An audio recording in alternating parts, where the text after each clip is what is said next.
Começamos 2022 com tudo, já ajudando a nossa audiência, vocês que nos acompanham nesse planejamento estratégico já do ano. E agora temos mais um expert conosco, o Lincoln, que vai falar um pouquinho sobre como é que você consegue driblar as objeções e, com isso, fechar mais vendas nesse ano. O objetivo do É Hora de Planejar, que é um evento organizado pela Freshworks, é justamente ajudar você que está nesse momento de planejamento ou no momento de azeitar esse teu planejamento, né, com dicas acionáveis. Então, nas participações anteriores, os nossos especialistas trouxeram conteúdos extremamente mão na massa, que é a expectativa agora. No final, nós respondemos perguntas, então vocês vão poder participar, ter a ajuda e a resposta, enfim, toda a bagagem dos nossos convidados aqui. E agora eu quero dar as boas-vindas ao Lincoln. Lincoln, bom ter você aqui com a gente de novo, meu irmão. Fala, Marcos. Fala, pessoal. Boa tarde aí, já quase boa noite. Tudo bem, cara? É um prazer estar aí com vocês. Obrigado pelo convite. E vamos aí com tudo, mais uma vez, né? Ensinar essa galera aí a planejar e planejar executando, né, cara? Que a gente fala, trocar a roda do avião em movimento para que seja um 2022 próspero para todos. Exatamente. É bem por aí. Para me apresentar um pouquinho, meu nome é Lincoln Beraldo. Eu comecei minha carreira em vendas já faz um tempo, né? Tenho 27 anos aí, vou fazer agora esse ano, e comecei a vender com 15. Apenas ali com 20 anos que eu, de fato, vi um mercado e uma oportunidade disruptiva em vendas, que foi quando eu fui trabalhar na Stack Commerce. Então, a Stack Commerce é uma empresa, para quem não conhece, aí, do Alfredo Soares, foi comprada pela VTEX aí por 14 milhões. E essa empresa, pessoal, gosto de contar aqui bem rapidinho, eu entrei nela como estagiário. Então, eu era o único vendedor da empresa, que era um estagiário. A gente começou a vender, eu comecei a ganhar comissão, eu tive que contratar pessoas, contratar vendedores, montar um time de vendas, e aí sim a gente conseguiu escalonar o processo de vendas da Stack. Então, em 3 anos, a Stack saiu de R$0 de valuation para 14 milhões, e com certeza a força comercial impactou muito nisso. Eu gosto de trazer isso porque tudo que eu aprendi, o que eu vou passar para vocês, são coisas que a gente usou no dia a dia nessas empresas. Então, a primeira experiência que eu tive, assim, disruptiva em vendas, foi a Stack Commerce. Depois disso, eu tive a oportunidade de trabalhar na Resultados Digitais. Para quem não conhece, uma empresa foi comprada aí pelo grupo Local Web a 1,8 bilhão. No RD Station, na Resultados Digitais, foi lá que eu fui aprender tudo de processo comercial, que é o que a gente aplica hoje nesse programa que o Marcos falou, do 55. Então, toda essa parte, cara, processo, funil, CRM, objeções, tudo isso eu tive um intensivão na RD e eu consegui sugar muito. E por fim, eu trabalhei na VTEX, né?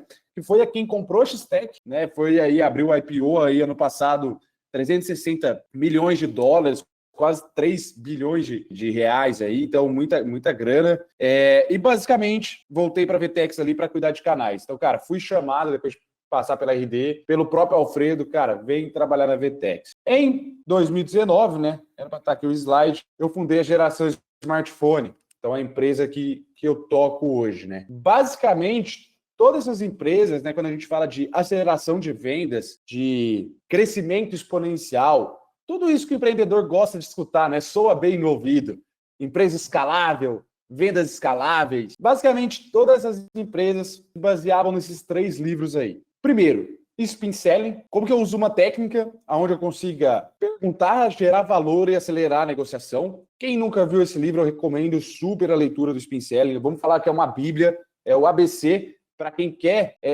essa área comercial como de uma startup. O segundo livro que a gente se baseava e que eu li muito foi o Receita Previsível. Então, o Receita Previsível, ele traz para você como que você gera previsibilidade no seu time. Então, olha, eu preciso gerar X contatos, fazer X propostas para ter Y de faturamento ou de cliente no final do mês. Outra bíblia que a gente se baseia. E por fim, objeções. Não adianta nada se eu sei fazer boas perguntas, se eu tenho um processo previsível, se eu sei quantos leads, quantas propostas eu preciso gerar. Se chegar lá no final, eu começar a ter aquele cliente que fala assim, tá caro o produto. Eu não tenho dinheiro para investir agora. E eu não saber como tornar as objeções. Então, o livro se trata aí de uma arte, né, de ser mestre em contornar objeções e na ciência de superar um não. Então, é o que a gente vai debater daqui para frente. E quando a gente fala de objeção, pessoal, a objeção é sempre vista como um fantasma. Ninguém gosta de receber objeção. Todo mundo gosta assim, cara, eu expliquei meu produto, então vamos lá, os 55. Pessoal, 55, a gente vai e fica 5 dias imersos dentro da operação, dentro da área de vendas, e a gente vai lá e vai instalar o CRM, vai configurar direito, vai criar os scripts, vai treinar o time pro cara vender no final. E aí o nosso cliente fala assim,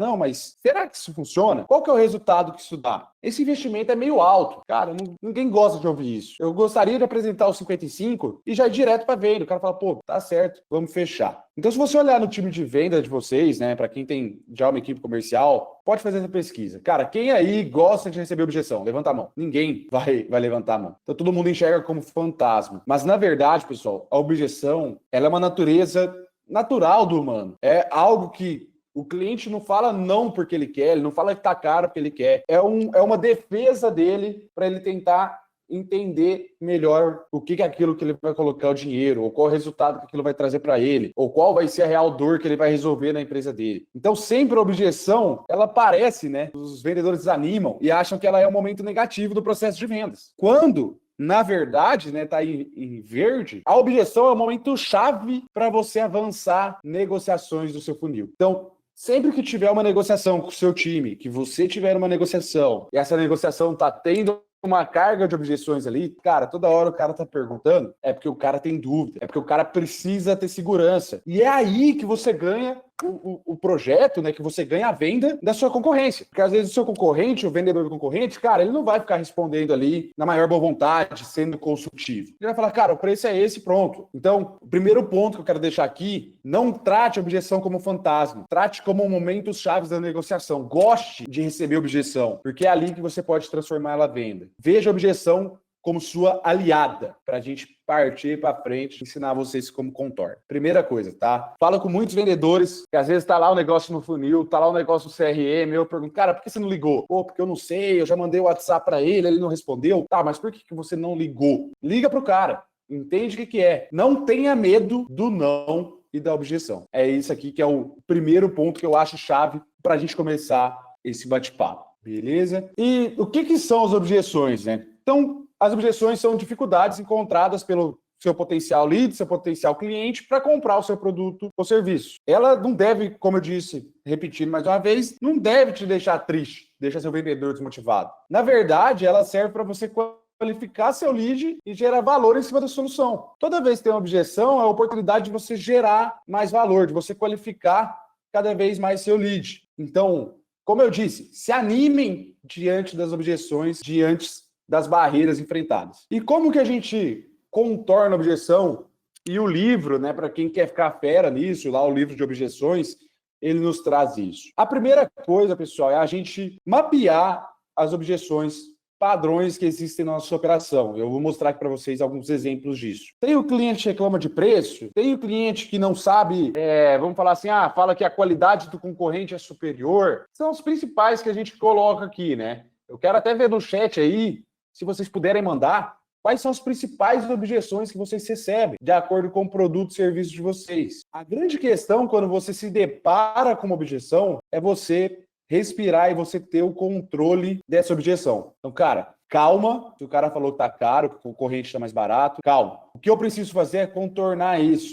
Então, sempre eu tenho que manter a calma. Se eu tiver essas objeções mapeadas, é 10 vezes melhor. E eu preciso perguntar para ele, para a gente junto chegar na resposta que eu, como vendedor, estou querendo. Através de perguntas e através das respostas que o cliente vai me dar, eu consigo levar ele a uma solução. O mais importante na objeção são as perguntas. Se você mantém a calma e se você consegue perguntar, consegue entender de fato o que está acontecendo no cenário do cliente do outro lado, a chance de você contornar ele e levar ele ao fechamento vai ser sempre maior. Eu trouxe aqui até um cenário de exemplo, né? O cliente fala, cara, eu não tenho certeza se eu preciso disso agora, eu já tenho uma consultoria dessa rodando aqui no meu time, eu acho que tem que estar, não sei se vai adaptar 100% no meu projeto. E aí, como vendedor, entendi, mas sempre pergunta, né? Então ele vem, mas o que você conseguiria executar com as vendas que seu time geraria se tivessem treinados e preparados no processo comercial, no novo processo comercial. Então sempre pergunto, cara, não é o momento, tal, não sei se agora, não sei se faz sentido para mim, para o meu time, mas como seria se o seu time tivesse com o nosso treinamento, com a nossa consultoria, com o CRE? Quanto você venderia mais? O que você faria se isso rodasse? Eu não peguei a objeção dele, não tenho certeza, e comecei a explicar, não, mas olha, a consultoria vai te ajudar nisso, vai te ajudar naquilo, vai fazer isso outro. Você acha mesmo que você não precisa disso agora? Que é o padrão, tá, pessoal? É o padrão. Quando falar, o investimento está fora da realidade. Não, cara, mas eu vou te dar o carregador e eu vou montar o celular para você. Você acha que o investimento não está dentro mesmo depois de tudo que a gente vai fazer com você? A nossa intenção quando a gente recebe a objeção é sempre explicar alguma coisa, falar, tentar agregar valor. E aqui eu mostro para vocês que toda a frase do vendedor aí nesse diálogo termina com pergunta. Porque não adianta eu sair falando, eu preciso fazer com que meu cliente entenda a situação, entenda o cenário. Eu preciso perguntar para ele. Então, entendi. Mas você conseguiria executar as ações de vendas aí se o time estivesse treinado e capacitado? Eu conseguiria. Eu expandir o escritório, contratar mais pessoa, investir mais em marketing. De fato, seria muito bom evoluir a sua empresa desse jeito, né? E você precisa disso para quando? Quando que você quer estar expandindo o escritório, estar contratando mais pessoas, estar investindo no seu tipo de marketing? Cara, quanto mais rápido, melhor. Não, bacana, mas você disse que você não achava que é o momento. Então, cara, como que a gente faz para evoluir e fechar isso mais rápido com você, colocar esse negócio para rodar, reduzindo a sua operação aí e, de fato, fazendo você expandir? O que falta para a gente prosseguir? Pronto, eu peguei o cara sempre com pergunta. Então, a intenção aqui é essa. Eu preciso perguntar diante de uma objeção e não sair falando sobre o meu produto, o meu serviço, o que eu faço, como eu resolvo o cenário dele. Beleza. O que a gente precisa para isso funcionar na nossa operação? A primeira coisa é a gente ter armas. Então, se a gente está preparado para o que pode vir diante de uma negociação, a gente consegue sair dela muito mais fácil, a gente consegue fechar o negócio mais rápido. Então, pensa numa estratégia de guerra. Quem vai para a batalha lá, o cara se prepara, treina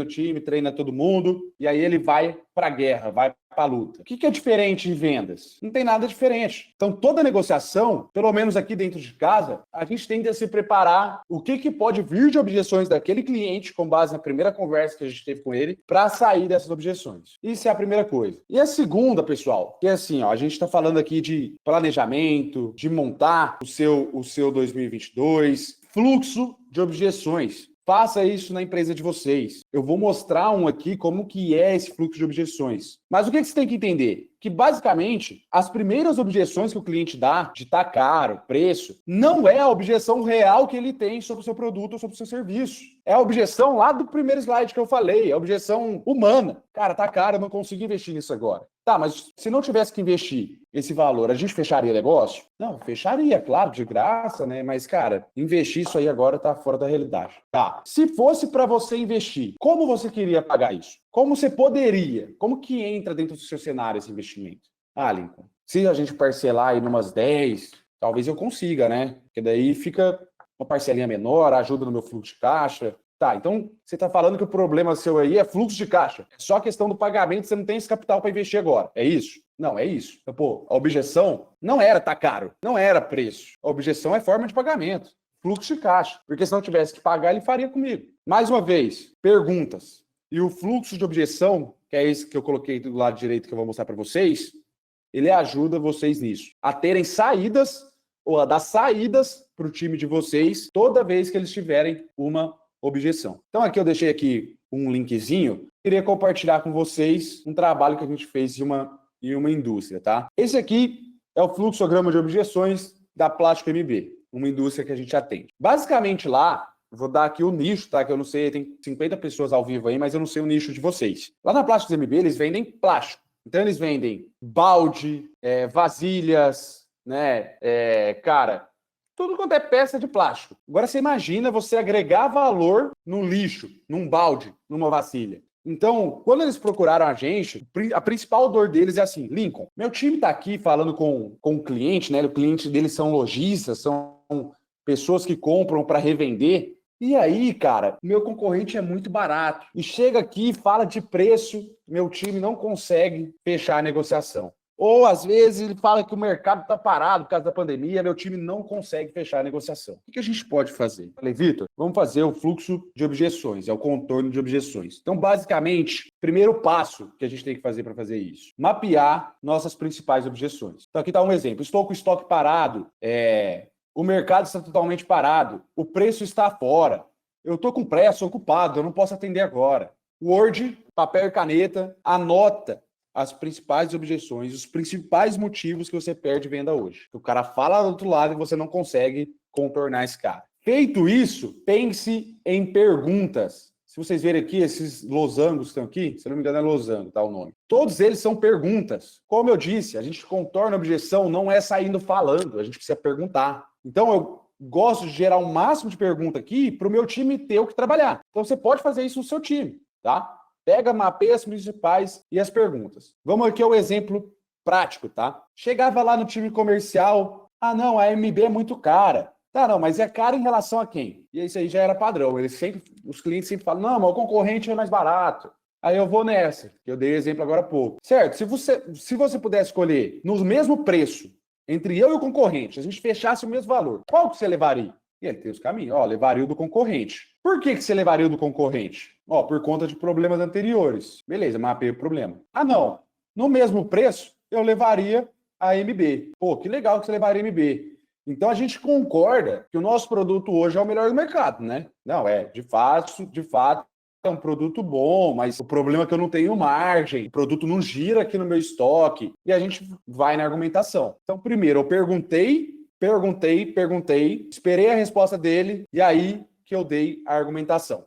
O que a maioria das pessoas fazem? Vem a objeção, sai argumentando. E aí é um tiro no pé. E você não fez o cliente do outro lado pensar na objeção que ele está dando para você. Você não descobriu a real objeção dele. E aí a gente já vai mudando o foco aqui, Você busca aumentação do faturamento, tal, quem não busca, enfim. O fluxo de objeções serve para isso. Você dá ideia para o seu time. Seu time olhar e falar assim, cara, se o cliente falar isso, o que eu posso perguntar? Perguntando, ele vai responder A ou B? Se ele responder A, eu já tenho outro bate-pronto na língua. Ali, como é que quer dizer, então, que todo mundo da MB Plásticos fica o dia inteiro com essa tela aberta? Negativo. Isso aqui é um framework. É para o seu time decorar e ter isso aqui na ponta da língua. E aí, cada vez, você vai adicionando mais objeções, vai mudando as argumentações que tem para o que funciona e para o que não funciona dentro do seu cenário. O fluxo de objeções é de grande valia para que vocês estejam aí colocando esse contorno de objeções em prática dentro da operação de vocês. Beleza. O que eu tenho que fazer? O máximo possível de scripts de perguntas. Quais são as perguntas-chave que o seu time tem que fazer para contornar a dor desse cliente? Sempre, pessoal, framework. Sempre seu time vai executar e vai trazer feedback. Vai executar e vai trazer feedback. E aí você vai melhorando essas perguntas. Eu recomendo que vocês façam das básicas, pelo menos. Que é isso que eu mostrei. Preço? Tá, cara, mas tá caro comparado a quem? Por que tá caro? Então, pergunta é o que move aí quando a gente fala de objeção. E o segundo, que é o como colocar isso em prática, é o roleplay. Então, o roleplay, né, é uma simulação em vendas. Então, basicamente, é um teatro. É a tradução aí literária do roleplay. O que você vai fazer na sua operação aí amanhã, se você puder? 15 minutinhos com todo mundo. Pega lá a Bianca lá, vou dar um nome exemplo aqui. Bianca, qual cliente seu tá emperrado para fechar aí? Não, tem um cliente aqui que ele tá falando que ele tem que falar com a diretoria ou que ele tem que falar com a esposa. Tá bom, Bianca. Então, você é esse cliente agora, eu vou te ligar. E aí você vai dizer, alô? E vai começar uma simulação de vendas. Isso é fundamental para você treinar seu time e na hora do jogo, na hora do campo, seu time está preparado. Porque no roleplay você pode estressar a situação. Você pode falar, não, Bianca, mas cara, o fulano tá mais barato. Eu não vou comprar de você. E aí a Bianca vai ter que saber sair dessa situação. Então o roleplay, você estressa. Vou dar um exemplo, tá? Resultados digitais, que eu falei que foi vendida por alguns milhões aí. Resultados digitais, 3 vezes na semana, todos os vendedores fazem roleplay. Como que eu faço esse exercício? Basicamente, pega uma sala, vai com todos os vendedores lá, pega o cenário, pega uns 3 clientes de exemplo de cenário. Qual etapa que esses clientes estão? Não, eles já estão aqui em fechamento. Não, esse cliente aqui é o primeiro contato com ele. E faz a simulação. Essa simulação pode ser por etapa do funil. É o primeiro contato do cliente? Como é que eu abordo e faço o primeiro contato? É uma simulação de fechamento? Pô, vamos construir e usar o nosso fluxo de objeções. E aí, fazendo roleplay com o time, semanalmente, na frequência que você puder fazer, essas objeções já vai estar na mente dos seus colaboradores, já vai estar na cabeça do seu time. Quando cair lá no telefone para eles, quando cair na call para eles já vão saber o que perguntar e como contornar. Não tem segredo. Se você se prepara com isso aqui, você sai na frente aí de 80% dos negócios no Brasil que não sabem o que responder na hora que o cliente fala que o preço está alto, que está caro, que não é o momento, que ele não vai fazer agora. Então, roleplay, eu recomendo que vocês façam. E o contorno de objeções, ele vai funcionar se você fizer o roleplay e treinar seu time. Seu time não vai olhar um papel, não vai olhar uma cartolina. Você tem que treinar isso com eles e colocar isso intrínseco no dia a dia deles. Fechado?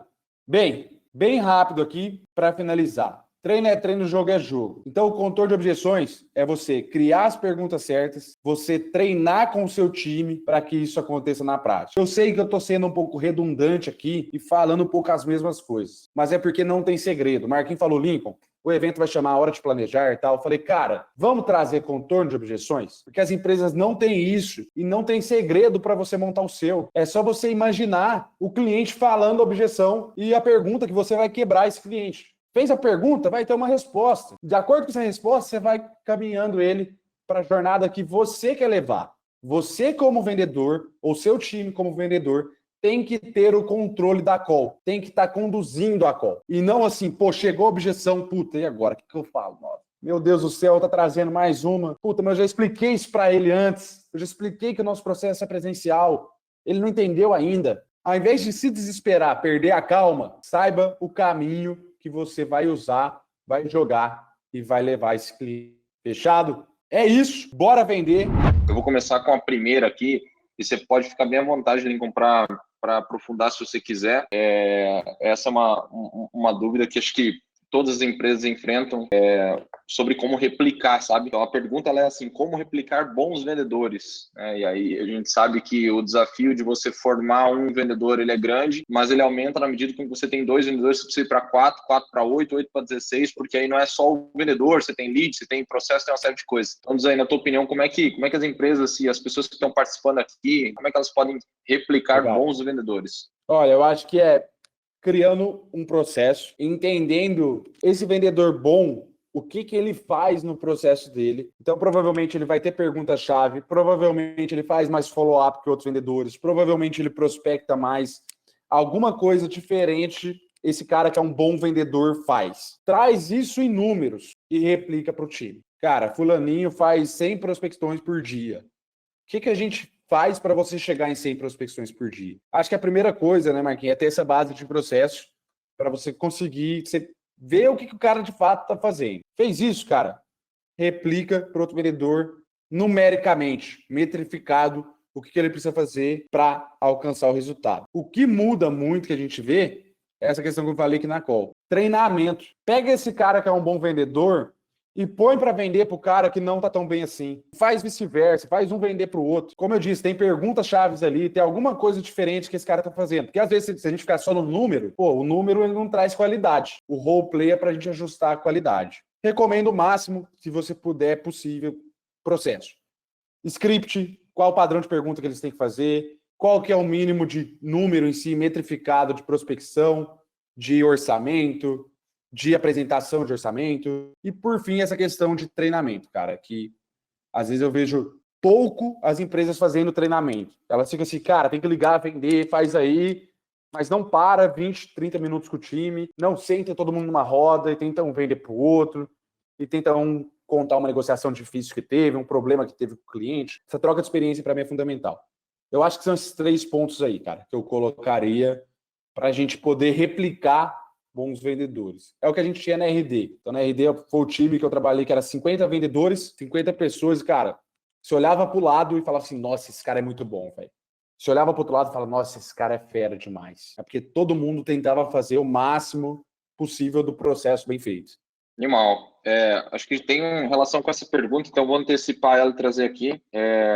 como um Boa. CRM pode ajudar o meu negócio a vender mais, né? Então, sei que tem algumas empresas que não utilizam uma ferramenta, ou utilizam uma ferramenta talvez não da maneira adequada. Sei que no 55 vocês ajudam as empresas a configurar da maneira certa isso. Então, diz aí, na tua opinião, como é que um CRM pode ajudar o negócio dessa galera toda que está acompanhando a gente aqui a vender mais? Olha, é um pouco bizarro para mim responder essa pergunta, né? Porque assim, quando a gente vê os negócios, eu falo até pelo meu pai, né? Meu pai tem empresa de banheiro químico e tal, a gente vê alguns negócios que veio do mercado tradicional. O que as pessoas procuram? Elas procuram lá um sistema que vai fazer o financeiro delas, que vai tirar a nota fiscal, que vai organizar ali o negócio. Só que ninguém se preocupa com os potenciais clientes e com os clientes, quando a gente fala do mercado tradicional. Quando a gente fala do mercado de startup dessas empresas, cara, elas vão pegar o software ali que vai fazer a nota, que vai fazer o controle financeiro, ela vai fazer na planilha, mas a maioria delas tem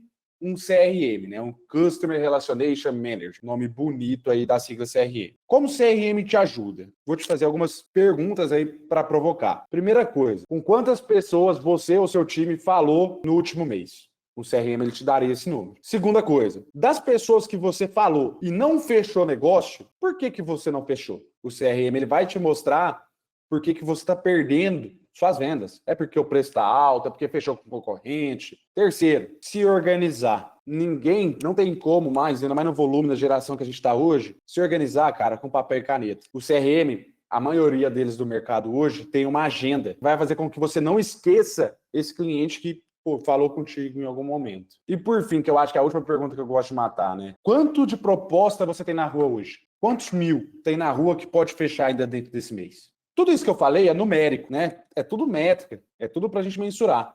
O CRM ele te dá essa inteligência. Então, assim, ó, sou sincero para vocês que eu tenho uma consultoria de vendas desde 2019, só no final de 2020 que a gente começou a usar CRM, porque a gente não tinha volume, a gente achava que não precisava, a gente fazia em Excel, controlava a etiqueta do WhatsApp. Agora, 2022, tem cliente de 2020 que a gente está abordando de novo para fechar. Se eu não tivesse CRM, cara, esquece esse cliente. Ele já tinha se perdido. Então, assim, cara, para uma empresa que quer crescer na área de vendas, você pode usar um CRM grátis. Você tem que ter ali um mínimo de controle possível, cara. Como te ajuda? Com isso tudo que eu falei, com certeza, cara, você vai vender mais se você controlar aí sua operação de vendas. Ô, Link, eu tô pegando as perguntas que a galera tá mandando, tentando colocar numa ordem cronológica aqui, tá? Então, antes dessa veio uma, mas eu preferi deixar para perguntar agora, porque acho que para quem já passou dessa fase do porquê usar um CRM, já percebeu os benefícios e enfrenta um próximo problema, que é justamente a pergunta que foi feita aqui. Meu time não preenche o CRM, como é que eu resolvo isso? Legal, cara. Você segue o pessoal do Gestão 4.0 lá, né? Eu vou usar a resposta que eu vi lá esses dias para dar aqui, né? CRM, pessoal, ele não pode ser um plus do vendedor. Um negócio que, não, que vai preencher. É obrigação dentro da empresa, é regra. Como fazer isso? Alinhar a expectativa com o vendedor e cobrar diariamente. Por isso, né, na RD, por exemplo, a gente era dividido lá. Então, cada time de 8 pessoas, 8 vendedores, tinha um coordenador de vendas, que é o cara que ficava em cima da gente, cara, o CRM. E esse cliente aqui falou com ele, o que aconteceu? Então, acho que a primeira coisa é trazer para o seu time a realidade de que isso não é opcional, isso é uma obrigação dele quanto vendedor. O segundo é acompanhar. Não tem como, é o que eu falei de cultura. Se você acompanha todo dia, está todo dia cutucando seu time, uma hora isso vai ficar intrínseco neles. CRM é difícil. E aí o terceiro, só que essa não é todo mundo que gosta de usar, é de fato, cara, financeiro. Então, meu amigo, seu CRM tem que estar preenchido para você ganhar comissão. É agressivo? É agressivo. Algumas pessoas não gostam de usar? Tudo bem. Outras empresas que não tem mais solução, que o cara já tentou de tudo, o cara faz isso. Eu já vi clientes fazendo isso. O cara só vai ganhar comissão desse lead se o CRM tiver preenchido. Então, é isso que eu vejo. Assim, você pode fazer também campanhas de, o cara preencheu certo, você dá um a mais, etc. Mas o principal é que um conhecido nosso falou lá no Gestão e eu levei para mim, isso não é opcional. É obrigatório. Ponto final. É isso que o vendedor tem que saber. Não é negociável. Tem que ter e pronto. Não é negociável. É a frase do Jonathan. Tá. Exatamente, cara. Exato. Não é negociável. Perfeito. Lincoln, aí a gente vai para uma brincadeira aqui de gato e rato, né? Que é justamente o próximo ponto. Queria a tua opinião sobre como é que a gente pode ajudar essa galera aí. E se o marketing não der conta de gerar demanda suficiente para o time de vendas? E aí, como é que faz? Ah, cara, assim, outbound. Pega método PPT. Pega, porra, o telefone e liga. Na ideia a gente tinha muito isso, claro, né? Teve momentos lá como vendedor que a gente parou de ter geração de leads. E basicamente, parou de ter geração de leads, vai fazer prospecção. Ah, Lincoln, mas o vendedor é diferente, o que faz a prospecção e o que recebe lead inbound é diferente. O cara que recebe lead inbound é outro pitch, outra pegada. O cara faz prospecção é volume, resiliência, o cara tem que tomar não toda hora. Se eu não tenho leads, se o marketing não me manda leads, amigo, a meta, quem tem que ganhar dinheiro é o vendedor. Quem vai ter que correr atrás é ele. Campanhas de prospecção. É o que eu recomendo e o que a gente fazia lá, cara. Parava lead, pega o telefone e vai ligar. Aí, claro, a gente separava a agenda, né? Então, de tal a tal hora, o cara vai prospectar e depois ele vai atender a carteira que ele tem. Mas todo dia ele vai fazer um pouco de prospecção, esse vendedor embaixo. Você vê que é engraçado, e aí um parênteses aqui, né? É importante a gente falar que existem coisas que são mais simples do que parece, né? Às vezes a gente tenta trazer um processo extremamente sofisticado, quando na verdade é um pouco mais simples do que parece. É realmente pegar o telefone e ligar. A gente sabe que a pandemia ela ensinou muito, e eu falo como líder de vendas aqui de uma das operações da Freshworks aqui no Brasil. Uma das nossas fontes, uma das nossas maiores fontes de geração de receita era o evento presencial, sabe? Então, o evento presencial ele trazia muita receita, porque você estava lá, a pessoa vinha no teu stand, pediu o que você fazia, se interessou e tudo mais, e dali saía muita oportunidade. A gente fazia muito dinheiro com o evento presencial. Uma vez que o evento presencial ele acabou, por um tempo o funil do que tinha sido gerado, as vendas ainda continuou, mas chegou uma hora que as outras fontes precisaram suprir, né? Nós precisamos substituir aquela fonte de geração por outra e percebemos uma dependência, né? Uma das fraquezas da nossa operação comercial, uma dependência daqueles eventos. Depois disso, a gente começou a explorar outbound mesmo. Então, pegar o telefone, ligar, e aí, claro, você evolui muito nisso. Hoje, o evento Legal. como esse que nós estamos organizando aqui, por exemplo, ele ainda gera demanda, sabe, Lincoln? Mas no final do dia é pegar o telefone e ligar, cara. E aí, o que eu quero deixar aqui, assim, só para quem está assistindo, de repente tem uma área comercial ou faz parte de uma área comercial, de alguém que está na linha de frente mesmo. Pegar o telefone e ligar, ouvir essa ligação depois, nem todos têm tecnologia para isso, né? Às vezes faz com o próprio celular, mas vale a pena investir. A gente falou um pouco de CRM, vale a pena investir num CRM que permita a gravação da chamada, né? Depois registre essa gravação dentro do histórico de uma determinada conta, de um determinado contato, para depois você ouvir, fazer roleplay, fazer análise de performance da chamada, identificar possíveis objeções. Então, legal demais, hein? Quero agradecer muito a tua participação, acho que tem muito conteúdo. Depois a gente vai, quem se inscreveu, nós vamos enviar essa gravação desse webinar e de todo o evento, na verdade. Vocês vão ter acesso a tudo isso na íntegra. Acho que se você rebobinar aqui, tem dicas extremamente valiosas que podem fazer o teu ano de 2022 vender muito, né? Justamente com ações, às vezes nem tão sofisticadas, muito mais simples, mas que precisam ser feitas. Total. Marquinhos, cara, agradeço aí, parabéns pelo evento. Agora eu achei aqui uns negócios de pergunta, tô respondendo o pessoal aqui no privado também. Obrigado mais uma vez pelo convite, ter agregado aí com vocês. Espero que o pessoal coloque em prática. Como você falou, se o pessoal pegar a gravação disso aqui e rebobinar, cara, tem muita coisa que talvez se você fizer agora, lá em junho, no meio do ano, você vai falar, cara, que bom que eu vi aquela aula que eu coloquei isso na minha empresa. Isso é o mais legal de se ver. Obrigado aí, velho. É isso, eu que agradeço a participação. E como é que faz para a galera te achar, Lincoln? Depois nós vamos abrir uma box no perfil da Freshworks, @FreshworksBrasil, e vamos enviar para você responder para essa galera. Mas como é que faz para o pessoal te achar? Se eles querem acompanhar teu conteúdo, querem falar contigo, como é? Ó, pessoal, só entrar aí, eu vou até mandar no chat, @LincolnBeraldo. Entra lá, eu vi aqui, não deu para responder, mas eu vi que tinha algumas perguntas. O fluxo de gestão, ele é padrão para cada empresa, tal, esse framework. Vai lá no nosso direct lá, pergunta lá. A gente tem aula também semanal que a gente pode ajudar vocês. E vamos trocando figurinha.